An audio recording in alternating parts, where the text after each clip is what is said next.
Wow. I'll get this out of the way. It's out of frame anyway. That's Right. fine. Want to smoke? I just finished one, but I have some here. We'll all smoke. It'll be great. Doors are closed. We can smoke a lot. Good. Hot and smoky. Hey, we can do something. We actually smell these from the hallway. Okay. A little mad. Just don't say nothing, okay? Okay. My house will be grass. Okay, I'm rolling. You're rolling. 5. Okay. So what was it like playing up there with Jeff, huh? Well, like I was saying, when I was 11 or 12, 1976, I saw the Rocks tour, and Jeff Beck was opening for Aerosmith. At the end, for the encore, they played Train Kept Rolling. Now, at that age, you know, Aerosmith and Jeff Beck were my heroes, you know, and I was on stage today with those very same people. And I told myself back then, I said, I'm going to be there someday. You know, not necessarily being on stage with him, but just be there. Yeah. You know what I mean? And I was there. And it didn't really hit me until like halfway through Train Kept Rolling. And I'm looking at Jeff Beck, you know, Steven Tyler, Joe Perry. And then there's, you know, Slash and Gilby, Matt, and me. What am I doing up there? You know, but it was, and they were having a blast because it was literally a blast from the past for them, you know? Right. And we were coming up with different ways to play the song, and they were all into it, and it's a dream come true, you know? And if I seem a bit giddy, there's a reason for that, you know? I'm still in constant amazement. I'm just, you know, I don't know what to say, you know? Did Jeff make any mistakes? Do you think he makes mistakes? You blow any lines or anything? Who? Jeff. I hope so. He's human. Yeah, he made some mistakes. He's got some. We got in our rehearsal tonight, and like I said, last night, here I am in my hotel room showing Jeff Beck a song. Really? Yeah, on his guitar. Jesus. And it's like something's wrong here, you know? God. He's a quick learner, though, right? Oh yeah. No, he I hope so. No, he already knew the song. There was just a couple things. Yeah. You know, but I mean, I just thought to myself, 15 years ago, 10 years ago, a year ago, if I would have seen myself showing Jeff Beck a song on the guitar, you know, people would thought I was nuts. Jesus. So, how did this whole pay-per-view thing come together? Did the band just sit down one day and say, well, we can do this, let's do it? We were approached. We were approached with it. And also, I would really like to say we're not doing it for the money. We're doing it for, like, the money I'm making, I'm giving to charity. What charity? A couple. My mom, in Seattle, I'm from Seattle. She works for the homeless. Yeah. So I'm giving some to the homeless and the other half to the Red Cross. Yeah. So, because they need a lot of help right now. Yeah. Where was that? You're giving the money from this pay-per-view to charity. How we got approached with the pay-per-view was the powers that be for pay-per-view approached us to do it. We thought it was a good idea to simply get to the audience that we can't get to physically. Yeah, right. Right? It's simple as that, really. I mean, we can't play everywhere.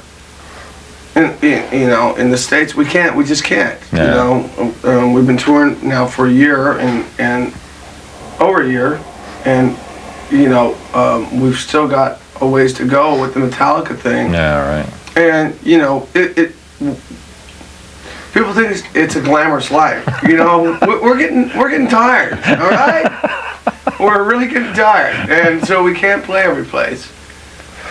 So that's that. How was this thing in Prague? How did that work out? Was that unusual? Was it strange? Yeah. They got to learn about toilet paper there. I'll bet they do. No, Prague. The crowd was great. Yeah. And the people were very interested in the American culture and talking to us. Yeah. They spoke English very well. Where it was strange was East Berlin, which is now all Berlin. Yeah. You know, I shouldn't say, you know, anything. They don't speak English. Well, they shouldn't, because it's Germany, you know. But West German, on the west side, they speak perfect English. Yeah, right. You know, on the east side. They speak Russian. Yeah, and they have those little cardboard cars. They're actually made out of plywood and paper mache. You know that, right? No. Yeah. The guys from Faith No More got one for free. Somebody just gave their car. Wow. And they drove it all the way up to Cologne. So Jesus. I'm serious. They're made out of plywood and paper mache. Wow. God. And they just threw it away when they got to Cologne, I guess, right? Yeah, they just like, left it on the side of the road. Jesus. But it's very strange there, man. I went to the what's it called, the dead zone, or where they would shoot to kill. Oh, no man's land, kind of. Yeah, very bizarre. And Checkpoint Charlie, and Yeah. we've seen a lot of stuff. Well, I mean, it's not like we haven't been to Europe before, but this time we've been able to spend some time, and you know, and really kind of. I've taken time to learn about the different cultures, and it's really interesting. It's very educating, you know. Yeah. What do you make of Paris? Well, we've only been here since last night. Let me see. Well, it's overcast, and no, I don't. I'll find out. Yeah. We got 2 days off here, so. Do you think, how did you go about picking these guests that you have? I mean, it's kind of an unusual assortment of people. Beck and Aerosmith and Lenny Kravitz. Were they your like first choices, or? Well, with Lenny, we are a family, you know, and with the Aerosmith guys, with Stephen and Joe, also it's like a family. Yeah. You know, we toured with Aerosmith. Jeff Beck was a godsend. I don't know how we got him, but we did. And he's into it, so, you know, it's really overwhelming for me. Yeah.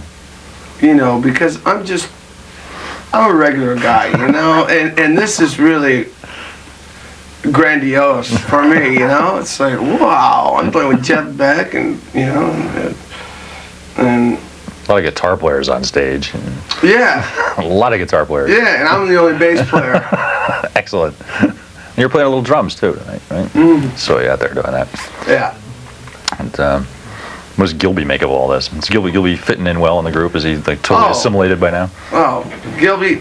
Let me tell you a little story about Gilby. He had 3 weeks to learn 50 songs, right, before we came out. And we started in Boston. And I was really nervous for Gilby. I'm like, Gilby, you okay? He was right before the gig, the first gig. He's like, yeah, why? And I'm nervous. And Slash going, Gilby, is everything gonna be okay? And he's like, yeah, it's fine. Why? Would you guys just, you know, settle down? Gilby takes everything, you know, he's so mellow about everything, and he's such a good player, and he's very confident. Yeah. So, you know, Gilby, what does Gilby think of this whole thing? He's like, cool, can I have a sandwich? You know? Hi, Jeff. See ya. You guys have another keyboardist on board now? We have Teddy. Yeah, Teddy Zigzag. Who's Teddy? Where does he come from? Teddy, he toured with Carole King. He has a band back in LA also. Is this the connection with Slash working with Carole King? Is that how this came about, or? No, we've known Teddy for quite a while. Just a friend. How it started off is he helped us find the horn players we have and the backup singers, and then we said, well, let's get Teddy on board too, because he plays everything. Yeah. And he's a great singer, so that's just how it works out, basically. Okay, since starting out, Guns N' Roses has now added like 2 keyboard players, backup singers, horn section. Yeah, but okay, everybody thinks that it's throughout the whole show, but it's not. They only play on 3 songs. Oh, okay. So it's still just the band. Yeah. You know, as opposed to using emulators, which are synthesizers, or tapes, which I hate to say, but about 98% of the rock and roll bands out there use tapes. No. Which everybody knows. You know, as opposed to using tapes, you know, we're not gonna use tapes. We're a rock and roll band, man. Yeah. You know, it's like, you know what I'm saying, right? So we got the real thing. We got real horns, real backup singers. Yeah. You know, it's such a cop out to use tapes. Yeah. It's like if you can't make the music that you love, that you know, it takes love and it takes every emotion, love and hate and joy and everything to create a song. Now you can't emulate love, joy, hate, you know, heartbreak through a tape. You know, you have to do it live. So, to all those bands, yeah, have fun with your money. Maybe we can work Lenny since he's here. Would you like to be worked in? Yeah, I'm just like I grabbed, you know. Did the truck come and pick you up? Would you like to hug on camera or something? Did Earl come down? Maybe we can get this Rolling Stone thing quick, and then we'll get the guys together for a Okay, couple. sure. You want to do a Westwood one? It'll be live tomorrow night. Whatever. He's my publicist. Well, we'll be live. It'll be live tomorrow night. Right. It'll be on tomorrow night. Whatever. Just you and I, man. No problem. The brothers. That's it. What are you going to do? I was talking to your film guy. He said he's shot like 100 hours of tape and film today. Over 200. What are you going to do with this stuff? We're making a movie. It's like a dramatic movie? Well, I can't really tell you too much about it because we're kind of sworn to secrecy a little bit, but it's documentary. It's also, the videos will be intertwined. Okay? If you notice some of our videos don't really make sense, they will. Oh, I see. Okay. Okay, there's like the endings of, like, say Don't Cry and November Rain will be coming out tomorrow night, right? Right. Okay. The endings are like kind of leave you up in the air, to say the least. So there's a story somewhere that's going to be put together in this Yeah, movie. so there's some things going on, and for me to really tell you everything would really kind of spoil the fun of the anticipation of seeing this. When's this going to be out? Knowing us, probably about 5 years.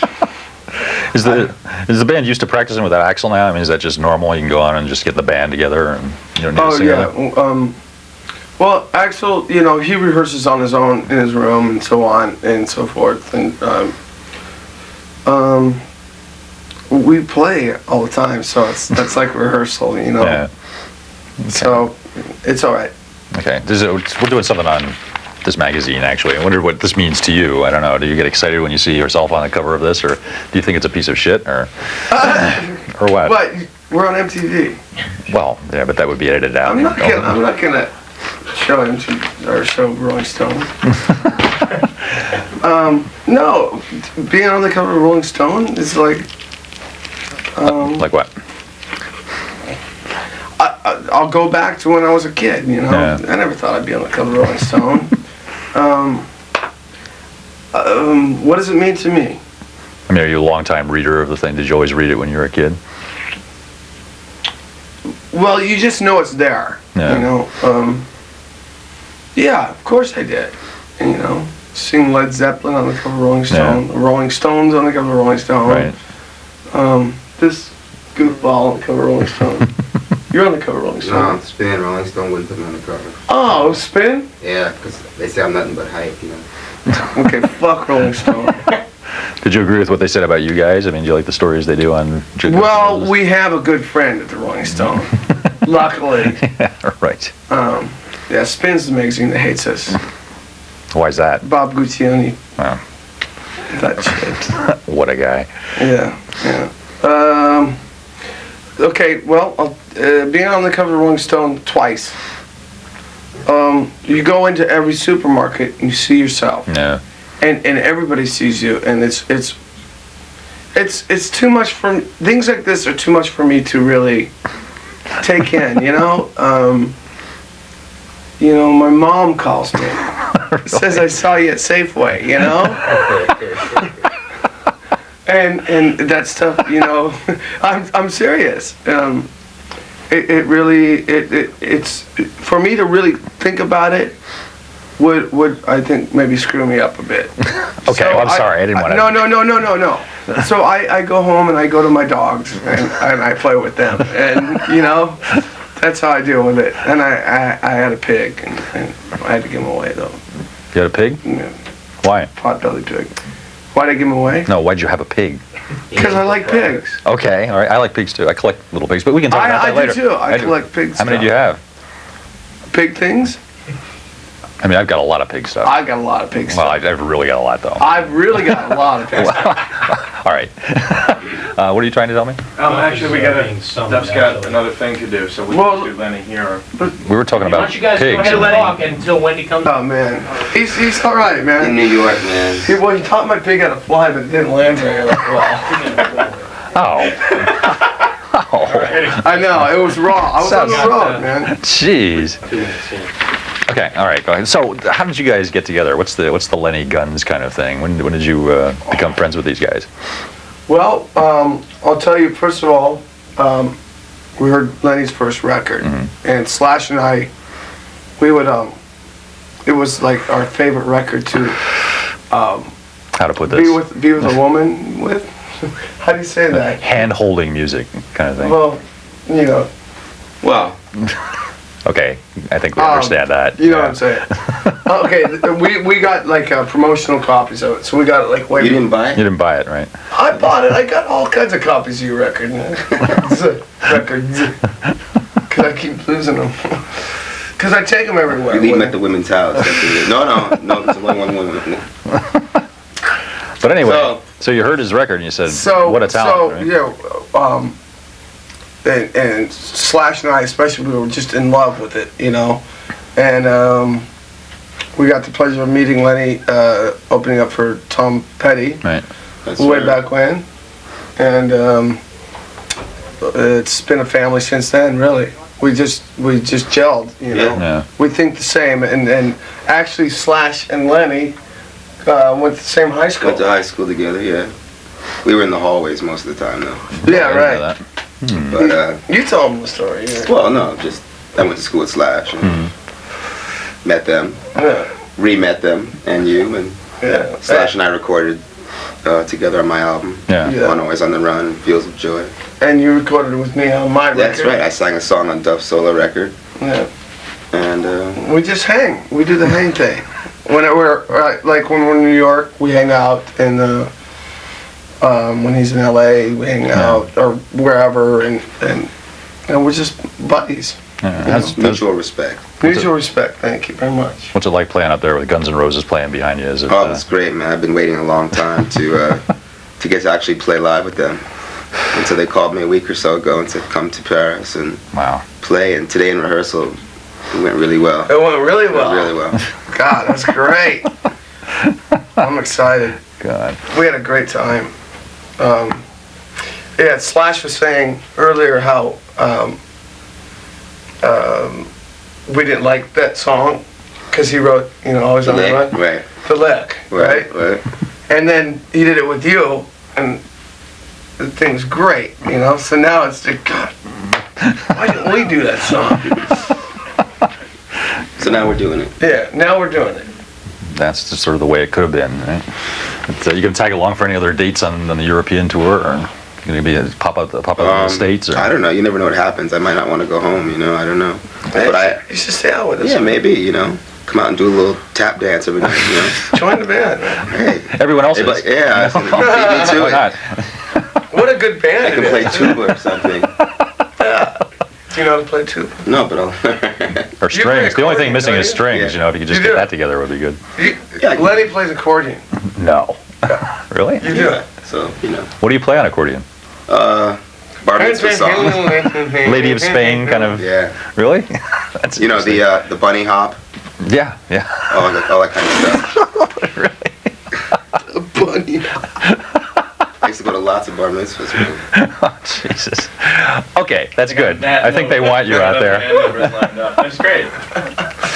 Brilliant. You know, out of that whole interview, the accordion bit is the one people are going to remember. Was that the bunny hop or the alley cat? Which one The is alley it? cat. The alley cat. It's the alley cat. Oh. What's the bunny hop? Oh, much older. I met the alley cat. I fucked up. Shit. Can we do that again? Yeah, right? How you doing? Okay, good to see you.